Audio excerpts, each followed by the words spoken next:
جملہ آیا کہ حل من معین فاطیل معه العویل والبکان، ہے کوئی مددگار کہ اس کے ساتھ مل کر طولانی گریہ کروں، گریے کو طول دوں۔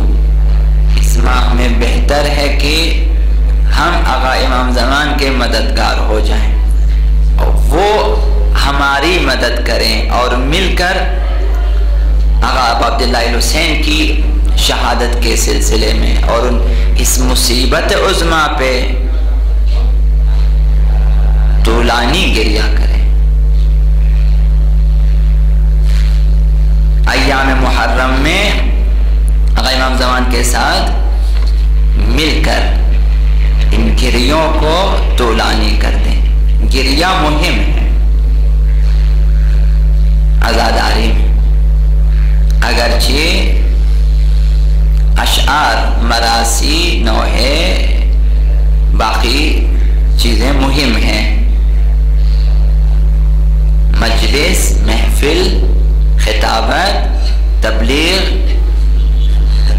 بہت کچھ ہیں، ان میں گریے کی اہمیت شاید زیادہ ہو خود عزاداری کے حوالے سے۔ حل من جزوع فاساعد جزعه اذا خلا، ہے کوئی نالہ و زاری کرنے والا، نالہ و فریاد کرنے والا، تاکہ اس کے نالہ و فریاد میں اس کی مدد کروں جبکہ وہ تنہا ہو۔ تنہائی میں ہم کہہ سکتے ہیں کہ آقا امام زمان ہیں جو عزاداری فرماتے ہیں، یا کم از کم ہمارے لیے چونکہ ہماری نگاہوں سے اوجھل ہیں تو وہ نالہ و فریاد بلند کرتے ہیں عزائے آقا عبداللہ الحسین میں۔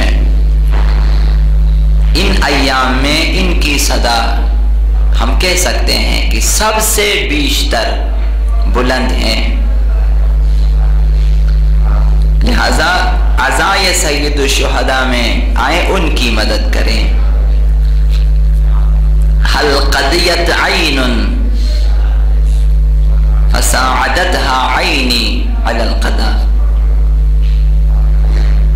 ہے کوئی آنکھ جو اشک بہاتی ہو، اشکبار ہو،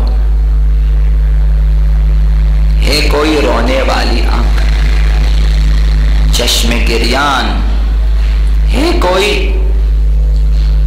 فساعدتها عینی کہ میری آنکھیں اس کا ساتھ دیں، فساعدتها عینی علی القضاء، اشک بہانے میں اس کی مدد کریں۔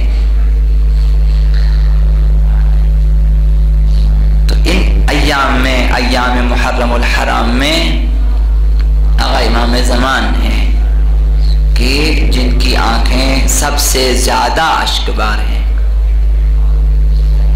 حل قضیت عین فساعدتها عینی علی القضاء، بس اشک بہانے میں ان کی مدد کریں۔ ہماری عزاداریاں اگر اس عنوان سے ہوں، ہمارا رونا اس عنوان سے ہو تو کس قدر زیبا ہے کہ وہ جو محور ہستی ہے وہ عزادار ہے، وہ جو حجت خدا ہے وہ عزادار ہے، گریاں ہے،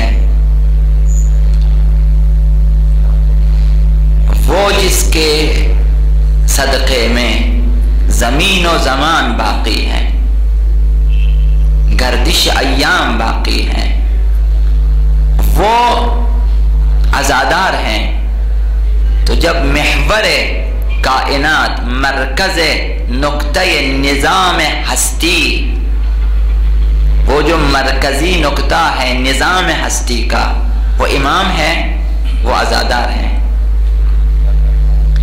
تو جب نظام ہستی میں اس کا محور مرکز عزادار ہیں، شاید اسی لیے خواہ نخواہ لوگوں کی اکثریت عزاداری کرتی